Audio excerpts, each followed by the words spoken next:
ঐতিহ্যবাহী ভবেরচর উচ্চ বিদ্যালয়ের মাঠে ভবেরচর একতা সংঘের আয়োজনে গোল্ড কাপ ফুটবল প্রতিযোগিতার ফাইনাল খেলা অনুষ্ঠিত হয়েছে। গজারিয়া প্রতিনিধি মাসুদ আহমেদের প্রতিবেদনে দেখুন বিস্তারিত।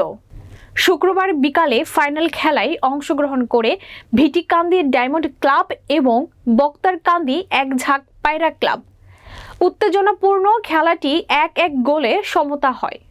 পরে ট্রাইব্রেকারে ভিটিকান্দি ডায়মন্ড ক্লাব 6-5 গোলে বিজয়ী হয়। আয়োজনে নাজির হোসেন শিকদারের সভাপতিত্বে অতিথি হিসেবে উপস্থিত ছিলেন ইঞ্জিনিয়ার মামুনুর রশিদ, প্রফেসর গিয়াস উদ্দিন, মোতাহার হোসেন জাহাঙ্গীর, ভবেরচর একতা সংঘের সভাপতি দেলোয়ার হোসেন, সাধারণ সম্পাদক রব মিয়া, সাংগঠনিক সম্পাদক রমজান প্রধান সহ বিভিন্ন সামাজিক সংগঠনের নেতৃবৃন্দ সহ ফুটবল প্রেমী অসংখ্য মানুষ।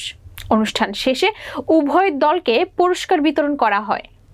আমরা চাই আজকে যারা এই দুইটি দল দীর্ঘ পথ পরিক্রমায় অত্যন্ত পরিশ্রম করে ফাইনালে উঠেছেন, বক্তারকান্দি আজকে রানার্স আপ হয়েছেন, আর আজকে ভিটিকান্দি ওরা চ্যাম্পিয়ন হয়েছেন।